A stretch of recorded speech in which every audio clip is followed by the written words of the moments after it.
La idea del eterno retorno y las tres etapas en la transformación del hombre de la culpa, del hombre nihilista, al Übermensch, que en el Así habló Zaratustra Nietzsche describe bajo la forma de tres metáforas, la del camello, la del león y finalmente la del niño creador, que es propiamente la imagen que representa al sobrehombre, en alemán Übermensch, constituyen dos de las ideas más potentes en la filosofía. Desde el concepto de arete que desarrolla Platón, pasando por la tradición de la filosofía helenística, Epicuro, los estoicos, la escuela de los cínicos, llegando hasta el concepto de la angustia en Kierkegaard, el pesimismo vuelto metafísica en Schopenhauer, hasta el existencialismo francés, nos encontramos con un campo de la filosofía, la ética, que engendra tanto la psicología como la política, en la medida en la que a lo largo de 2500 años ha reflexionado acerca de la condición humana, de nuestra concepción y manera de enfrentar la muerte,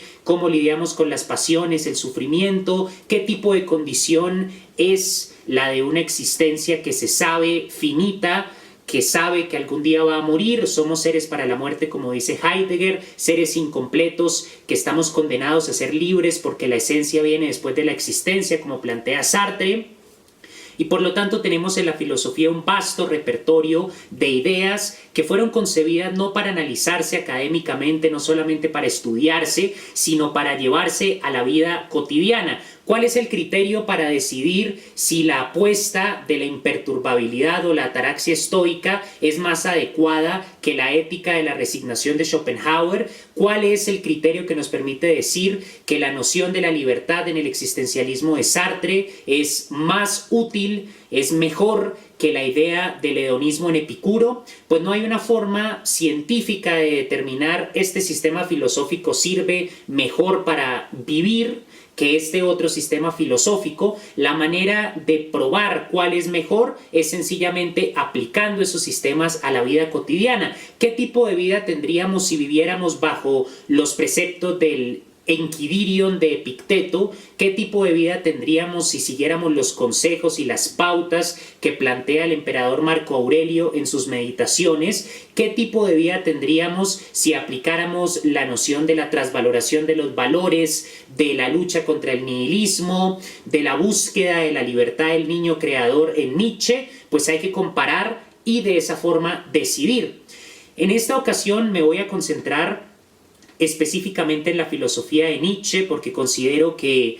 la idea del eterno retorno por un lado y la noción del Übermensch por el otro, ligada al nihilismo, al vitalismo, a toda la reflexión acerca de los valores que desarrolla Nietzsche, teniendo a la vida como valor supremo, constituyen dos de las ideas filosóficas más poderosas que tienen muchas posibilidades de transformar la vida si se llevan a cabo. En el Así habló Zaratustra, Nietzsche plantea la doctrina del eterno retorno, según la cual la existencia del universo, toda la cronología del tiempo,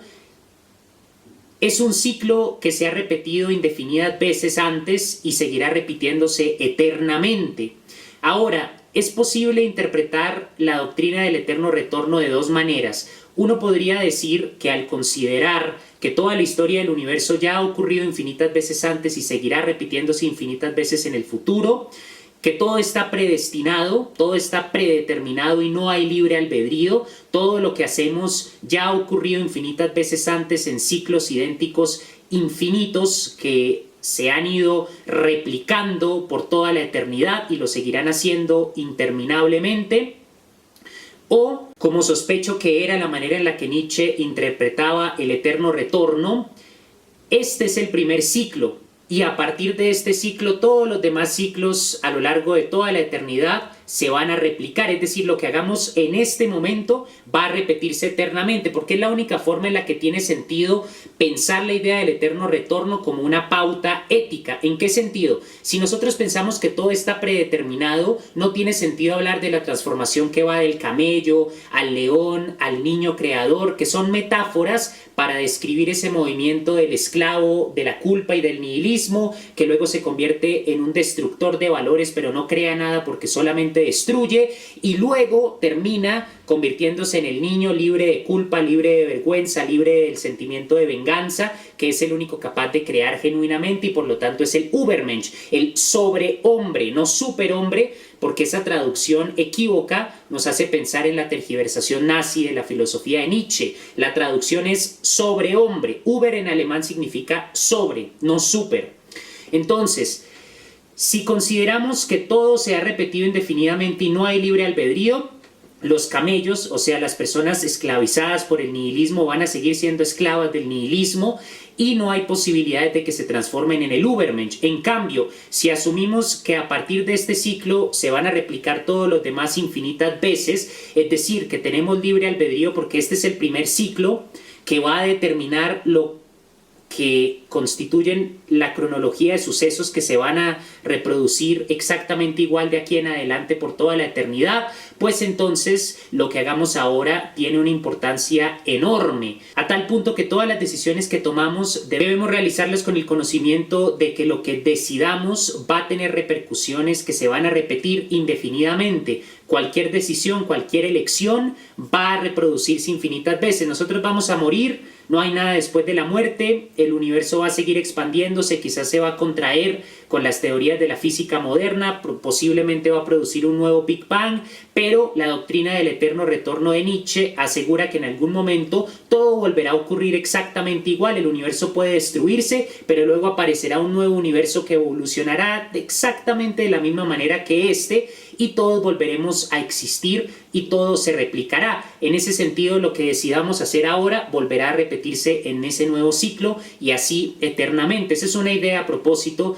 que desarrolla Borges en la doctrina de los siglos en Historia de la Eternidad. ¿Por qué es una idea tan potente? Porque si aplicamos esa noción del eterno retorno a cada decisión que tomamos en vida, la libertad se vuelve la responsabilidad de decidir sabiendo que lo que hagamos se va a reproducir eternamente. Ahora, la otra cara de la moneda es que esa responsabilidad puede volverse agobiante, porque si uno cree que lo que hagamos ahora se va a repetir infinitas veces en el futuro, la responsabilidad puede llevar a la angustia y a la desesperación, porque cada acto se va a repetir eternamente y tendríamos que decidir qué merece ser vivido, qué merece ser realizado, de tal manera que se vaya a repetir indefinidamente. Entonces puede convertirse también en una carga demasiado grande que agudice la angustia y que no permita vivir con tranquilidad. Pero es una de las tantas opciones de la filosofía para llevarlas a la vida cotidiana. Algunas personas pueden decir que la idea del eterno retorno es misticismo, que no hay forma de saber si el eterno retorno es la realidad del universo o no,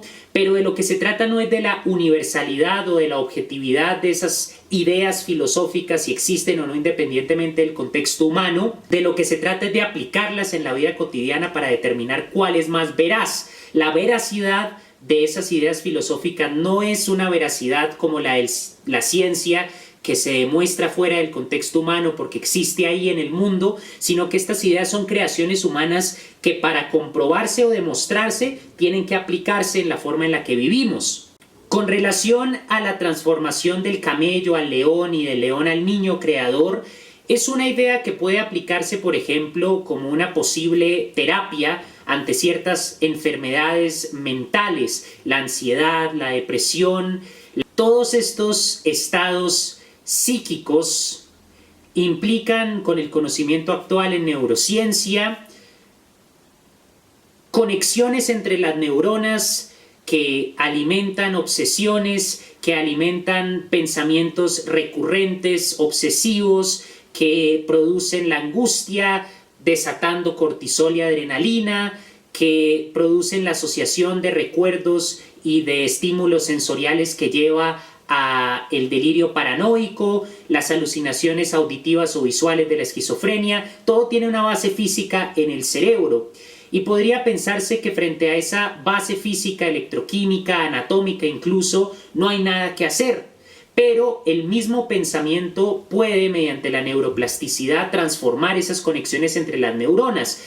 Las personas no nacen siendo obsesivas o siendo ansiosas, tienen una predeterminación genética, desde luego, pero esa ansiedad, esas obsesiones se van construyendo a partir de las experiencias que se tienen y a partir de reacciones que se convierten en hábitos, porque se hacen tantas veces que el cerebro termina volviéndose adicto. Por ejemplo, si alguien se obsesiona con otra persona, pues el cerebro se vuelve adicto a serotonina, dopamina, que son reacciones químicas que se producen cada vez que se piensa en esa persona, y se piensa tan frecuentemente, obsesivamente, que se termina construyendo una conexión neuronal que hace que la persona sienta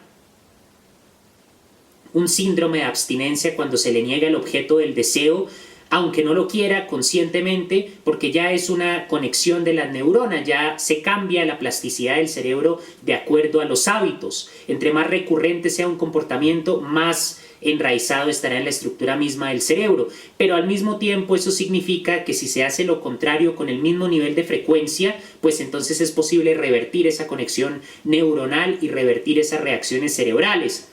Quiero conectar esa posibilidad de la neuroplasticidad a partir del pensamiento con la idea de la transformación en Nietzsche. El camello, que es la figura del hombre nihilista,